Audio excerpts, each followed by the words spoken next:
श्रीमद् भगवत गीता का हम लोग मनन कर रहे हैं। पिछले सत्संग में हमने चर्चा की थी कि हमारे धर्मशास्त्र का जो सिद्धांत है वो ये है कि संसार में हर मनुष्य सुखी होना चाहता है। तो दो प्रकार के सुख हैं, एक लौकिक जीवन में जो हमको प्राप्त होता है सुख वो, और एक जो है आत्मिक सुख। तो लौकिक जीवन का जो सुख है उसमें बतलाया गया है कि धर्म के द्वारा ही वो आपको प्राप्त हो सकता है। धर्म, अर्थ, काम, मोक्ष, ऐसे चार इसमें पुरुषार्थ माने गए हैं। तो धर्म पूर्वक अर्जित किया गया अर्थ, धर्म पूर्वक अर्जित किए गए कामोपभोग के जो भी साधन हैं वो जब हमको प्राप्त होते हैं तो वो हमको लौकिक जीवन में भी सुख प्रदान करते हैं। और जो इन लौकिक सुखों से उपराम होता है और उसके मन में नित्य सुख की आकांक्षा होती है कि ये एक ऐसा सुख जो कभी तो रहता है और कभी मिट जाता है ना। एक बिटिया हमारे सत्संग में आई, उसने एमटेक किया हुआ है, तो उसकी शादी हो गई थी, तो बड़ा अच्छा परिवार मिला, सब कुछ ठीक चल रहा था। अचानक कुछ ऐसी समस्याएं आ गई कि वो जीवन की सुखद परिस्थितियां समस्याओं में बदल गई।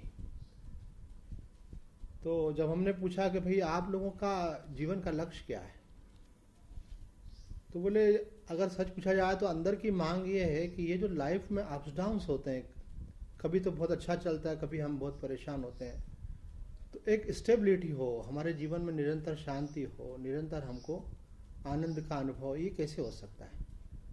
तो हमने कहा बिल्कुल हो सकता है। इसी जिज्ञासा के अनेक नाम हैं। कोई कहता है हमको सच्ची शांति चाहिए, कोई कहता है हमको सच्चा आनंद चाहिए, कोई चाहता है हमको परमानेंट सुख चाहिए, कोई कहता है उसी को भगवान की प्राप्ति करना है, कोई बोलता है मुझे ब्रह्म ज्ञान की प्राप्ति करना है। ये सब पर्यायवाची शब्द हैं। भगवान जब शब्द हम बोलते हैं तो हमको कृष्ण, राम, शिव, दुर्गा, हनुमान जी का स्मरण होता है, लेकिन ये भगवान का सगुण साकार स्वरूप है। एक भगवान का सगुण निराकार स्वरूप है जो सर्वत्र व्याप्त है निराकार रूप से, और एक भगवान का जो है निर्गुण निराकार स्वरूप है। तो हम जो चाहते हैं कि सदा सुख रहे वो क्या है? सगुण निराकार। वो परमात्मा जो है वो आनंद स्वरूप है, उसका आनंद का हमको अनुभव होता है। लेकिन वो आनंद ऐसा नहीं होता है जैसे चींटी की शक्कर का आनंद लेती है, बल्कि हम उस आनंदमय होकर के आनंद का अनुभव करते हैं। तो जब हम उचित साधनों का उपयोग करते हैं तो हमारे लौकिक जीवन में भी आनंद होता है। उससे धर्मपूर्वक यदि व्यक्ति उसमें से गुजरता है तो उससे उपरामता जरूर आती है। इसलिए बोलते हैं कि अनुचित मार्ग से भोगे गए भोगों से उपरामता नहीं आती है, क्योंकि उसमें तृप्ति नहीं हो पाती है, उसमें भय और आशंका बनी रहती है। लेकिन जब आप धर्मपूर्वक किसी सुख से गुजरते हो तो वो आपको एक लिमिट के बाद में उपरामता देता है। इसलिए हमारे शास्त्रों में कहा गया है, रामायण में, धर्म ते विरति योग ते ज्ञाना, ज्ञान मोक्ष प्रद वेद बखाना, कि अगर आप धर्म का जीवन, धर्ममय जीवन जिएंगे तो ऐसा हो नहीं सकता कि एक समय के बाद आपको उपरामता नहीं आए। क्योंकि धर्म में क्या होता है, आदमी को कीमत चुकाना पड़ती है। अब आपको लड्डू खाना है और अपने पैसे से कमाए हुए और मेहनत से बनाए हुए, तो उसकी कीमत होती है। तो आपको वो जो समय देना पड़ता है, ऊर्जा देनी पड़ती है, उसके बाद में उससे उपरामता आती है कि अरे ये सब मुझसे नहीं होता, बस हो गया, बहुत खा लिए लड्डू। ऐसे संसार का कोई भी सुख जो है उसकी जब आप कीमत चुकाते हैं तो उसके बाद उससे उपरामता आती है। और यही चोरी करके खाओ तो है ना, किसी हलवाई की दुकान है, पीछे से थोड़ा देखा कि हाँ यहाँ से कुछ जगह रहती है, तो बच्चे चले जाए अंदर से लेके आ जाए, तो मन ही नहीं भरता, बोले आज लेके आए थे आज फिर लेके आओ। तो ऐसे जो होता है उसमें उपरामता नहीं आती, वैराग्य नहीं हो पाता। लेकिन धर्म पूर्वक अगर जाएंगे तो आपको उससे वैराग्य होगा। उड़िया बाबा जी महाराज कहते हैं कि गृहस्थ जीवन में जो हम प्रवेश करते हैं उसका प्रवृत्ति, इसको बोलते हैं प्रवृत्ति। बोले ये प्रवृत्ति भी प्रवृत्ति के लिए नहीं होती, निवृत्ति के लिए होती है। क्योंकि जीवन का लक्ष्य जो है संसार नहीं है, जीवन का लक्ष्य परमात्मा है।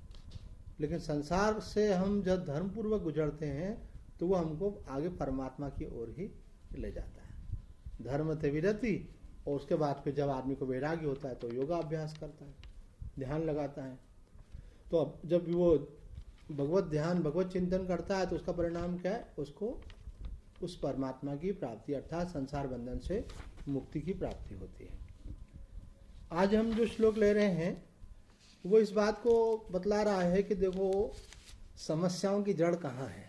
देखो अगर आप ये समझ जाएं और थोड़ा इंटेलिजेंटली अपने माइंड को कन्विंस करें, बुद्धिमत्ता पूर्वक आप अपने मन को समझाएं कि देखो मैं दुखी तो नहीं होना चाहता हूँ, लेकिन दुखी होने का कारण ये है। तो अगर मैं सचमुच में दुख से मुक्त होना चाहता हूँ तो मुझे इस कारण का निराकरण कर देना चाहिए, है ना। जिस वजह से दुख होता है उस वजह को अगर आप मिटा देंगे तो दुख होना बंद हो जाएगा। अब अर्जुन के जीवन में जो ये शोक आया, इस अध्याय का नाम ही अर्जुन विषाद योग है, जो विषाद आया तो उसके मूल में कारण क्या है? तो देखो यहाँ पे कल भी मैं एक गीता मनीषी का प्रवचन सुन रहा था, उनके मंच से बहुत सारे महात्मा बोल रहे थे, हरिद्वार में वो कार्यक्रम चल रहा है। तो उसमें इसी प्रश्न को, इसी श्लोक को उठाया गया। मैंने कहा ये इस एंगल से सोचना बहुत महत्वपूर्ण है कि अर्जुन के शोक का आरंभ कहाँ से हुआ। शोक का अंत तो होगा ही क्योंकि भगवान की शरण में आ गया है, लेकिन आरंभ कहाँ से हुआ?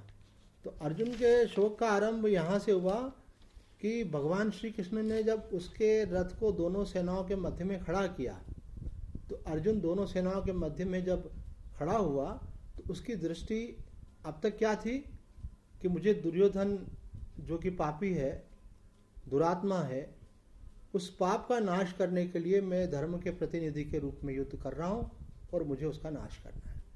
लेकिन भगवान ने देखा कि अर्जुन के अंदर शूरवीरता तो बहुत है, लेकिन इसके अंदर जो छुपा हुआ जो मोह है, जो अंदर का जो विकार है, वो तो इसने नष्ट किया नहीं है। अगर ये बाहर युद्ध करके जीत भी जाएगा तो वो आधी जीत होगी। पूरी जीत तो तब कहलाएगी जब आप अपने मन पर भी विजय प्राप्त कर लो। तो असली बात है अपने मन पर विजय प्राप्त करना। मन पर विजय प्राप्त करने को आप एक सरल भाषा में समझो कि आपका मन कुछ करने को करता है जो कि आपको अच्छा लगता है, और वो आप नहीं करो तो कैसा लगता है? अच्छा नहीं लगता है। तो अच्छा नहीं लगता है, फिर भी आप अगर निर्णय पर टिके रहो तो इसका मतलब है आपके मन पर विजय है ना। जैसे बच्चों के मम्मी पापा बोलते हैं कि खाना खा लो, तो वो खाना नहीं खाएंगे। वो टॉफ़ी बोलो तो फटाफट खा लेंगे तो बोले टॉफ़ी हमको अच्छी लगती है। तो अच्छी जो चीज़ लगती है वो क्या सचमुच हमारे लिए हितकारी है क्या? तो इंद्रियों को प्रिय लग रही है लेकिन हितकारी नहीं है, तो उसको नियंत्रित करने की सामर्थ्य, मतलब मन को रोकने की सामर्थ्य हमारे अंदर होना चाहिए। हमको ये देखना चाहिए कि किस चीज़ में हमारा कल्याण है, किस में हित है, किस में भलाई है। ये नहीं देखना चाहिए कि कौन सी चीज़ हमको प्रिय लग रही है। तो कई बार जो प्रिय होती है वो हमको नुकसान करने वाले होती है। तो हमको अपने मन पर नियंत्रण करना आना चाहिए। तो कहते हैं हमारी जो इंद्रियां हैं इसमें भोगों के संस्कार होते हैं। तो आंखें रूप की तरफ, कान शब्द की तरफ, नासिका गंध की तरफ, जीवा स्वाद की तरफ, है ना, त्वचा जो है अपने मनोअनुकूल स्पर्श की तरफ आकर्षित होती है। तो इनको जब ये हम नियंत्रित करते हैं, इनको धर्मानुकूल चलाते हैं, तो अंदर अनकंफर्टेबल लगता है। इसी को तपस्या कहते हैं। तपस्या क्या है कि मन के अनुसार नहीं चलना और विवेक के अनुसार चलना, अथवा दूसरी भाषा में कहे कि मन के अनुसार नहीं चलना, शास्त्र गुरु और जो हमारे बड़े हैं वो जो हमको समझा रहे हैं, विवेक दे रहे हैं, उसके अनुसार चलना। तो यहाँ हम देखते हैं कि भगवान श्री कृष्ण ने अर्जुन का रथ जहाँ खड़ा किया, उनके ठीक सामने वहाँ पर कौन खड़े हैं? वहाँ पर खड़े हुए हैं भीष्म पितामह, वहाँ पर खड़े हुए द्रोणाचार्य। तो जब अर्जुन ने वहाँ देखा तो वो तो ये भूल ही गया कि मैं अधर्मियों से युद्ध करने आया हूँ, बल्कि उसके मन में उसी समय ये आया कि अरे इन दुष्ट बुद्धि दुर्योधन का साथ देने वाले कौन है, ये तो भूल गया। अब क्या देख रहा है, अरे ये तो पितामह खड़े हैं, ये तो गुरुदेव खड़े हैं। तो तत्र पश्य स्थितान पार्थ पितृनत पिता महान आचार्यान मातुलान भ्रातरान पुत्रान पौत्रान सखिंस्तथा श्वशुरान सुहृदश्चैव सेनयोरुभयोरपि। अर्जुन ने देखा यहाँ तो हमारे पितामह खड़े हुए हैं, यहाँ पर हमारे आचार्य खड़े हैं, हमारे मामा खड़े हैं, भाई लोग खड़े हुए हैं, हमारे पौत्र खड़े हुए हैं, हमारे साथी खड़े हुए हैं, हमारे ससुर खड़े हुए हैं, ये सब रिश्तेदार वहाँ पर खड़े हुए हैं। उसको धर्म और अधर्म नहीं दिख रहा, अब उसको क्या दिख रहे हैं, रिश्तेदार। तो ये it is the root cause of sorrow, कि जहाँ आपका ममत्व हुआ समझ लो आपके दुख का आरंभ हुआ। आपकी जहाँ मेरापन की भावना आई तो वो आपके लिए दुख कारक हो जाती है। देखो आप संसार में भी देखो, अभी आपके शहर में भी कितने लोग बीमार हो रहे होंगे, कई लोगों का शरीर भी छूट जाता है, लेकिन उससे आपको कोई फर्क नहीं पड़ता। लेकिन अगर कोई आपका बहुत निकट का व्यक्ति बीमार हो जाए तो आपका मन परेशान हो जाता है। अगर कोई निकट के व्यक्ति में किसी की मृत्यु हो जाए तो वो आपको दुखी कर देती है। तो दुख आपको मृत्यु नहीं दे रही है, दुख आपको मेरा की मृत्यु दे रही है। दुख आपको बीमारी नहीं दे रही है, दुख आपको मेरे की बीमारी दे रही है कि मेरा व्यक्ति बीमार हो गया, मेरा शरीर बीमार हो गया। डर आपको दुनिया में मर रहे हैं उनका नहीं लग रहा है, आपको एकदम से ख्याल आया था कहीं मैं नहीं मर जाऊं तो आपको जो ये शरीर को मैं मान रखा है ना, तो ये जो शरीर में मेरापन है और संसार के जो संबंधी है उनमें जो मेरापन है वो आपको दुख देने वाला है। यहाँ अर्जुन की स्थिति भी हुई जब उन्होंने देखा ओ मेरे अपने लोग यहाँ खड़े हैं और अगर ये मर जाएंगे तो फिर युद्ध करने से क्या फायदा, इधर भी मेरे उधर भी मेरे। ऐसा भी नहीं था कि भाई चलो पांडव सेना में केवल अर्जुन के लोग थे, यहाँ तो कौरवों की सेना में जो थे वो भी सब रिश्तेदार ही थे अपने। तो ये देख करके अर्जुन का मन घबराया और बिल्कुल स्पष्ट शब्द में अर्जुन ने बोल दिया, दृष्ट्वे मम स्वजनम कृष्ण युयुस्सुम समुपस्थितम सीदंति मम गात्राणि मुखम च परिशिष्यति। कि अपने लोगों को देखकर, ये दृष्ट्वे मम जो है ना ये अंडरलाइन करने लायक है कि अपने लोगों को दृष्ट्वे मम स्वजनम मतलब अपने लोग, स्वजनम मतलब अपने लोग, कि हे कृष्ण अपने लोगों को देखकर मेरे जो है अंग शिथिल हो रहे हैं, मुख सूख रहा है, शरीर में कंप हो रहा है, रोमांच हो रहा है और हाथ से गांडीव धनुष छूट रहा है और मैं ऐसा भ्रमित हो रहा हूँ और महसूस कर रहा हूँ कि मैं युद्ध करने के योग्य नहीं और अपना भला इसमें नहीं देख रहा। इतना मोह का उसके ऊपर प्रभाव हुआ, इतना बड़ा शूरवीर कि जब एक बार वो बैठ करके तपस्या कर रहा था शिव जी की कि शिव जी मुझे आप पाशुपत्र अस्त्र दीजिए, तो शिव जी ने परीक्षा करने के लिए एक भील का वेश धारण किया और अर्जुन जहाँ तपस्या कर रहा था उसके ठीक ऊपर एक तेजी से बाण चलाया, तो बाण जाकर के पेड़ में लगा और अर्जुन को आवाज़ आई, अरे कोई मेरे पे बाण चला रहा। देखा तो सामने कोई भील है, तो उनके साथ युद्ध किया। तो भगवान शिव जो जो वार कर रहे थे अर्जुन उन सब वारों का काट करता जा रहा था क्योंकि बड़ा कुशल था युद्ध में। तो भगवान से युद्ध करने में भी वो थका नहीं, घबराया नहीं, हारा नहीं। आखिर भगवान प्रसन्न हुए कि तुम वास्तव में इस योग्य हो और तुमने तपस्या की है, प्रसन्न हुआ हूं तुमसे, तुमको पाशुपत अस्त्र देता हूं। इतना शूरवीर था। लेकिन आप देखो कितना बड़ा शूरवीर था, लेकिन मोह के आगे उसने भी घुटने टेक दिए। आज उसके हाथ से उसका धनुष छूटने लगा। बोले मेरे में इतनी ताकत नहीं है। मनोबल गिर जाता है ना आदमी, अगर फिजिकल लेवल पे आ जाता है, बिल्कुल मन अगर कमजोर पड़ जाए तो शरीर में भी सामर्थ्य नहीं रह जाती। तो यहाँ अर्जुन की स्थिति यही है। क्यों? क्योंकि उसको मोह ने पकड़ लिया और उस मोह में आशंका है कि जिन लोगों के साथ हम युद्ध कर रहे हैं वो करने वाले और जिनके साथ हो रहा है वो लोग अगर मारे जाएंगे तो फिर युद्ध का परिणाम बड़ा दुखद होगा। तो कहने का अभिप्राय है अर्जुन के मन में जब ममत्व जगा वो दुख का कारण। यही बात आदि शंकराचार्य जी दूसरे अध्याय के अंदर भगवान ने जैसे उपदेश करना शुरू किया 11वें श्लोक में, उसके ठीक पहले आदि शंकराचार्य जी इस पर भाष्य करते हुए कहते हैं कि मनुष्य को जब भी जहां भी अगर कोई दुख होता है तो उसका एक ही कारण होता है। अब कितना महापुरुषों का हमारे लिए अनुसंधान है, हम उनकी बात को सुन लें, समझ लें तो हमारे जीवन से दुख दूर हो सकता है। तो आदि शंकराचार्य जी महाराज क्या कहते हैं, मनुष्य को जब भी जहां भी कोई दुख होता है तो उसका कारण केवल एक होता है, और वो कारण क्या है, मोह। अगर आप मोह का त्याग करते तो आपको दुख ही नहीं हो सकता। अगर शरीर में से मोह निकाल दे तो शरीर को कुछ भी हमारा कुछ नहीं, हम प्रभावित नहीं होंगे। लेकिन हम बोलते मेरा शरीर, जहाँ आपने एक बार हमने एक महात्मा जी भाई मोह होता क्यों है मालूम तो पड़े पहले। अगर मोह इतना खराब है तो होना ही नहीं चाहिए, फिर भगवान ने मोह दिया ही क्यों? बोले भगवान ने मोह नहीं दिया, ये जीव सृष्टि है। भगवान की सृष्टि में पेड़ है, पहाड़ है, पेड़ हैं, पौधे हैं, मनुष्य है ना, जीव जंतु है, सब हैं, उसमें कोई समस्या नहीं। लेकिन जब मनुष्य ने उसमें अपनी एक सृष्टि बना रखी है, उसकी सृष्टि क्या है कि ये वाला घर मेरा है, ये वाला घर तेरा है, ये जो 4 लोग हैं ये मेरे हैं और बाकी लोग मेरे नहीं हैं, ये धन मेरा है और वो धन मेरा नहीं है। तो जिसको उसने मेरा माना हुआ है वही सब उसको दुख दे रहा है। इसलिए संत महात्मा भक्ति शास्त्र में बतलाते हैं कि सब चीज़ों को आप विचार करो, ये आप लेकर के नहीं आए थे, कुछ नहीं लेकर के आए थे, और कुछ भी आप लेकर के नहीं जाओगे।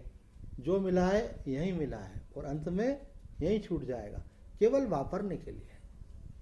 अपन किसी के घर गए, गेस्ट बने और उन्होंने अपने को रहने की सुविधा दी, अब वहाँ अपन रह रहे हैं तो वो किसके लिए? वापरने के लिए। जब आप वहाँ का आपका आतिथ्य पूरा हो गया, आपका समय पूरा हुआ, आप उनको धन्यवाद देके निकल जाते हैं। अब आप किसी के घर पे गए, उन्होंने आपको रहने के लिए कमरा दिया और आपने उनका पलंग यूज़ किया, उन्होंने कहा बहुत बढ़िया पलंग है, मैं तो ज़िंदगी भर इसी पलंग पे सोऊंगा आपने बाथरूम यूज़ किया, और वाह वाह क्या क्या है, तो बड़ा शाही है, बिल्कुल 5 स्टार होटल जैसा है। तो आपने बोला ये कितना अच्छा बाथरूम, आप तो यहीं रहा करेंगे अपन ऐसे। अब उन्होंने कहा कि भाई आपका 2-3 दिन रहना तो ठीक था, अब हमको अपनी आवश्यकताएं हैं, आपको जाना चाहिए, और आप झगड़ा करने बैठ गए, है ना। अरे ये क्या बात है, क्या मेहमानों को जाने के लिए बोलता है क्या? तो आप ये बात समझो, इस दुनिया में आप क्या हो? मेहमान। ये हमारी गलती यही हो जाती है कि हम इस बात को भूल जाते हैं। युधिष्ठिर ने यही उत्तर दिया था यक्ष को। यक्ष ने पूछा संसार में सबसे बड़ा आश्चर्य क्या है? बोले संसार में सबसे बड़ा आश्चर्य ये कि हम रोज देखते हैं कि ये गया वो गया, पर हमको ये ख्याल नहीं आता होगा कि ये शरीर भी जाएगा। अगर ये ख्याल आ जाए व्यक्ति को, ये शरीर रहना नहीं, देश बेगाना है। मैं एक आश्रम बनने के पहले किसी एक परिवार में रहता था, बत्रा परिवार में, तो उनकी बिटिया की शादी होने वाली थी। उसके ठीक पहले ही उन परिवार वालों ने एक बहुत बड़ा बंगला बनाया। वो बंगले में उनके 3 बच्चे हैं, 2 लड़कियां 1 लड़के, तो और एक वो मम्मी पापा जो हैं, तो चारों के लिए बढ़िया अलग अलग कमरे। एक एक कमरा में सोचता हूँ 12 बाय 16, 18 ऐसा कुछ दिख रहा था, बड़े बड़े ऐसे शाही कमरे थे और बहुत सुविधा युक्त सारे। व्यक्ति का जितना बजट होता है उस हिसाब से बनाता है। तो उनमें उनकी जो एक बिटिया थी वो कभी कभी बात करती थी हमसे, सत्संग में भी आती थी। तो हमने कहा बेटा तुमको ये कमरा दिया है, बहुत बढ़िया कमरा है, पर कुछ महीने के बाद तो तुम्हारी शादी होने वाली है, तो तुमको कैसा लगता है यहाँ पे? बोले स्वामी जी मेरे को ये कमरा अपना लगता ही नहीं है। तो मैंने कहा क्यों? तुम्हारे मम्मी पापा ने तुमको दे दिया, मेरी शादी हो जाएगी मैं तो चली जाऊँगी। तो मैंने कभी आग्रह नहीं किया मुझे ये वाला कमरा दो कि वो वाला दो, जो उनको देना है दे, कुछ महीने तो रहना है। तो जिसको ये ख्याल आ जाता है ना कि दुनिया में सदा के लिए नहीं आए हैं, जिस काम के लिए आए वो काम बना ले। एक व्यापारी ने अपने कर्मचारी को कहीं भेजा कि जाओ भाई उस शहर जाओ और जाकर के ऑर्डर बुक करके लाओ। कुछ सामान बेचते होंगे तो उसके लिए बोला ऑर्डर बुक करके लाओ, और जिन लोगों को अपन ने पहले माल भेज दिया था उनका पेमेंट भी लेकर के आओ, पैसा लेके आओ, पुराना जो चुकाना है उनको। तो वो वहाँ गया, तो वहाँ जाकर के एक लॉज में ठहरा। लॉज में उसको बढ़िया कमरा मिला, कमरे में उसको अपने टीवी भी लगा हुआ था और मैच चल रहा था इंडिया और पाकिस्तान का। उसको क्रिकेट में बड़ी रुचि थी और फिर इंडिया पाकिस्तान तो और बड़ी बात है। तो वो मैच देखने लगा तो सारा दिन निकल गया। अब शाम को तो लौटने का टाइम था, टिकट तो था ही उनका। तो जैसे रात हुई उसको ख्याल आया अरे मैंने तो सारा दिन ऐसे निकाल दिया, गलती हो गई, क्या करूं, मेरा मन ही नहीं मान रहा था, छोड़ने का ही मन नहीं कर रहा था। तो आखिर फिर वो रात को बैठा और आ गया। तो जब आया अगले दिन उसके मालिक ने उससे कहा कि हुआ है, हाँ बोले हुआ है, तो उसने दे दिया वो बिल जो लॉज में ठहरा था उसका, जो खाना पीना किया, जो ट्रेवलिंग किया, जो टीए लगता है वो दे दिया। तो बोले भैया तेरे को टीए तो दूंगा मैं, खाना पीना रहने का, पर ये तो बता पहले कि जिस काम के लिए भेजा था वो खास काम की बात कर, कितना ऑर्डर लेके आया। तो वो बोले नहीं ऑर्डर तो नहीं मिला। तो बोले कितने से पैसे लेके आया? बोले नहीं पेमेंट कलेक्शन तो नहीं हुआ। तो बोले कि तू कोई पेमेंट कलेक्शन नहीं हुआ, कोई ऑर्डर नहीं मिला, ऐसा कैसे हो सकता है? तो बोले मैं किसी के पास गया ही नहीं, है ना। तो उन्होंने कहा कि तुझे भेजा था तो तू ये होटल में रहा, तो होटल में रहने के लिए भेजा था क्या तेरे को? और वहाँ खाने पीने के लिए भेजा था क्या? तो कोई सफ़र में घूमने फिरने के लिए भेजा था क्या? तुझे भेजा था कि जाकर के ऑर्डर लेके आ, पेमेंट लेके आ। तो वो तो किया नहीं तेने और ये सब करता रहा। तो बोले अब मैं क्या करूँ, मैं तो वहाँ टीवी देख रहा था और उसमें मेरा मन लग गया तो मेरा ध्यान ही हट गया कि मैं काय के लिए आया। और एक आध बार ख्याल आया तो मैंने कहा थोड़ी देर से जाते, थोड़ी देर से जाते। तो मालिक बड़ा नाराज हुआ। तो बोले ये बिल काहे को टिका रहा है मेरे को फिर, जब काम नहीं किया तो बोले ठीक है अगली बार जाऊंगा ना मैं, तो न तो मैं होटल में ठहरूंगा और न खाऊंगा पीऊंगा और ना आपसे मैं यात्रा का कुछ लूँगा, आपका काम कर दूंगा। तो सेठ ने बोला उसको कि ना तो तुमको यात्रा के पैसे देने में मुझे दिक्कत है, ना वहाँ रहने खाने में कोई दिक्कत है, कोई दिक्कत नहीं है, मज़े से रहो, बढ़िया से खाओ, बढ़िया से जाओ, लेकिन काम तो करो। दिक्कत इस बात की है। अब ये तो हो गया दृष्टांत, अब इसको सिद्धांत पे लगाना कि भगवान ने हमको दुनिया में भेजा, जैसे सेठ जी ने कर्मचारी को भेजा, किस लिए भेजा? बोले 84 लाख शरीर हैं, उन शरीरों के द्वारा आपको सच्ची शांति, सच्चा आनंद नहीं मिल सकता, क्योंकि आपके पास विवेक ही नहीं होता है। तो पूरा अटेंशन सत्संग में दें, इधर उधर नहीं देखें। तो साधक को ये समझना है कि हमको भगवान ने दुनिया में क्यों भेजा। भगवान ने हमको जो दुनिया में भेजा है उसका एक उद्देश्य है, और वो उद्देश्य केवल इसी जन्म में पूरा हो सकता है, बाकी किसी शरीर में पूरा नहीं हो सकता है, मनुष्य शरीर में ही हो सकता है। अगर हमने वो उद्देश्य अपना पूरा नहीं किया और हम यहाँ आए और बढ़िया मकान बनाया, बढ़िया खाया पिया, बढ़िया घूमे फिरे और फिर पहुँच गया ऊपर, तो भगवान क्या बोलेगा, भाई किस लिए भेजा था? है? बोले मैं तो मौज मस्ती करके आया, इतनी बढ़िया दुनिया बनाई आपने। तो भगवान बोलेंगे ये मौज मस्ती तो पशु पक्षी योनि में भी मिलती है, अब बनो पशु पक्षी। उनको बोलते हैं भोग योनि। तुमको मनुष्य मैंने बनाया कि तुम मनुष्य हो, विवेक का उपयोग करोगे और जो जीवन का दुख है जन्मांतरों का, वो सदा के लिए मिटा लोगे, बंधन सदा के लिए खत्म कर दोगे और सच्चे आनंद को उपलब्ध हो जाओगे। लेकिन तुमने उस दिशा में तो प्रयत्न किया नहीं, तुम तो पैसे जोड़ते रहे, मकान बनाते रहे, मजे लेते रहे। बोले मजे तो कुत्ते बिल्ली भी लेते हैं, हाथी घोड़ा भी लेते हैं, अब तुम बनो, उन योनियों में जाओ। तो जैसे संस्कार होते हैं उस अनुसार फिर आगे की योनि मिल जाती है जीव को। तो हमको ये समझना है हमारे जीवन का वास्तविक लक्ष्य क्या है। हमारे जीवन का वास्तविक लक्ष्य जो है वो हमको किसी से पूछना नहीं पड़ेगा, हमको अपने अंदर में मालूम है। आप सुख चाहते हो? बोले हाँ चाहते हैं। कैसा सुख चाहते हो? ऐसा सुख चाहते हो कि 2021 में शांति हो जाए, भाई सुखी हो जाए? बोले नहीं, हम सुख चाहते हैं सदा सुखी रहे, आज भी सुखी रहे, आगे भी सुखी रहे। सदा रहने वाला सुख कौन सा है? सदा रहने वाला सुख न किसी वस्तु में है, न किसी व्यक्ति में है। वस्तु से व्यक्ति उब जाता है, व्यक्ति से व्यक्ति मन उपराम होता है, न किसी परिस्थिति में, एक ही परिस्थिति में रहना भी आदमी को दुखद लगने लगता है। तो सच्चा सुख कहाँ है? आप देखो एक चीज से नहीं उबता, सबसे उब जाता है। याद करो कौन सी चीज। एक तो आपका एक्सपीरियंस है ऑलरेडी, आप जब गहरी निंद्रा में सोते हो आपको बड़े आनंद का अनुभव होता है, और कोई जगा दे तो खराब लगता है। रोज सोते हैं आप, रोज आनंद का अनुभव होता है। लेकिन क्या आपने कभी ऐसा सोचा कि अरे इतने सालों से सो रहे अब नहीं सोएंगे? अथवा ऐसा आशीर्वाद कोई चाहता है या किसी से कि मुझे आशीर्वाद दे दो कि आज के बाद नींद नहीं आए मुझे? कोई नहीं चाहता। तो वो जो निद्रा में आनंद होता है, हमारा मन आत्मा में लीन होता है, और वही आनंद अगर हमको जागृत अवस्था में भी प्राप्त हो जाए तो उसी का नाम है मुक्ति। जिसको बोलते हैं जागृत सुषुप्ति, उसी को बोलते हैं समाधि, वही उसी को बोलते हैं आत्मस्थिति। तो आपको वो स्थिति कैसे प्राप्त होगी? कहते हैं जब आप ये बात समझ लोगे कि जो आनंद आपको वहाँ था वो यहाँ भी है, लेकिन वो आनंद इसलिए चला गया क्योंकि आप मन से जुड़ गए और मन ने एक दूसरी सृष्टि बना दी मेरा तेरा की। उस मेरा तेरा की सृष्टि से मुक्त होने से ही आपको अपने अंतर के आनंद का अनुभव होगा। देखो, जहाँ आपका ममत्व शून्य हुआ वैसे ही आपके आनंद की जो अभिव्यक्ति है वो होना शुरू हो जाएगी। तो यहाँ हम इस अध्याय के अंदर इस बात को देख कर के इस प्रसंग को पूरा करते हैं और इसके साथ ही हमारा प्रथम अध्याय भी आज पूरा हो जाता है, क्योंकि इसमें हमने कुछ चुने हुए श्लोक ले लिए। आगे बड़ा महत्वपूर्ण जो अध्याय है, द्वितीय अध्याय, वो कल से हम आरंभ करेंगे और आज की जो शिक्षा है उसको मन में रखेंगे। है ना, एक बार हमारे साथ सत्संग में ही बैठी है साक्षी बिटिया एक महापुरुष के पास चली, तो उन्होंने कहा आपने 12 वर्ष तक अपने गुरु की सेवा की, उन्होंने आपको सब शास्त्र पढ़ा, उसका सार क्या है? उनका बोले कि बेटा आपने बड़ा सूक्ष्म प्रश्न किया है, जो उन्होंने बताया उसका जो 12 साल में पढ़ा उसका थोड़ी देर में सार बताएं। तो बोले, उन्होंने कहा कि बस एक ही बात है, न मम इति मुक्ति। जिसको भी मेरा मानते हो उसको मेरा मानना छोड़ दो, सबको मानो कि वो भगवान का है।